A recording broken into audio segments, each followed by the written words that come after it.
আইনজীবীরা বলছে আমার কাছে। হ্যাঁ হ্যাঁ 420, 467, 471 এবং 109 ধারায় একটা মামলা হচ্ছে দুদকে। তো স্যার এটা হচ্ছে গত 15/4/2025 এটা একটা শুনানি হয়েছে।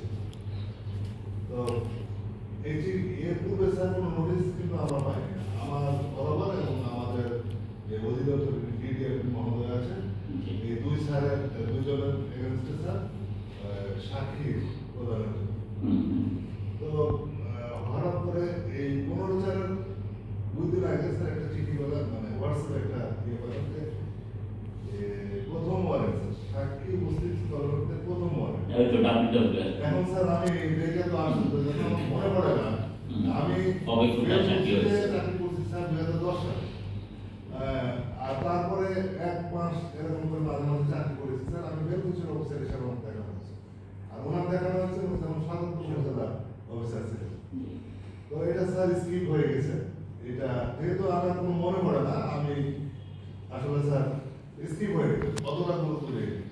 তারপরে এখন বেলকুচি থানার অফিসার আমার ফোন করছে ভাই আপনি যে এরকম নোটিস পেয়েছিলেন প্রথম ওয়ারেন্ট জারি হয়েছে।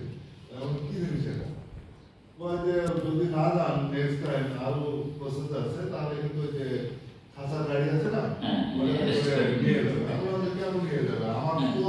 আমি তো এই মামলার সাথে সংশ্লিষ্ট না। আমি জানি না যদি কেউ সাক্ষী হিসেবে ইচ্ছাকৃত রূপ দেয় এটা তো জানি না।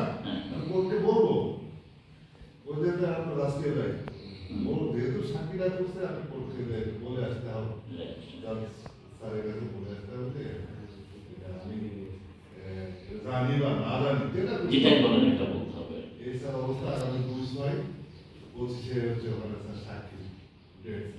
তাহলে যাবেন না গেলে আবার ইন্টারভিউ চলে আসবে তখন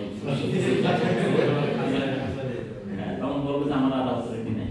হ্যাঁ আপনার নিয়ে যেতে হবে। আপনি ওখানে গিয়ে যে পিপি আছে পাবলিক প্রসিকিউটর আছে আগে একটু আগে যাবেন গিয়ে পাবলিক প্রসিকিউটরকে খুঁজে বের করবেন 10 কোটি তার অফিস থাকে তাকে গিয়ে বলবেন যে আমার কাগজ থেকে দেখেছে আমি বিশ্বাস করি যে এসেছে। তো আপনার ওই কপিটা পেলে উনি তখন ব্যবস্থা নেবে।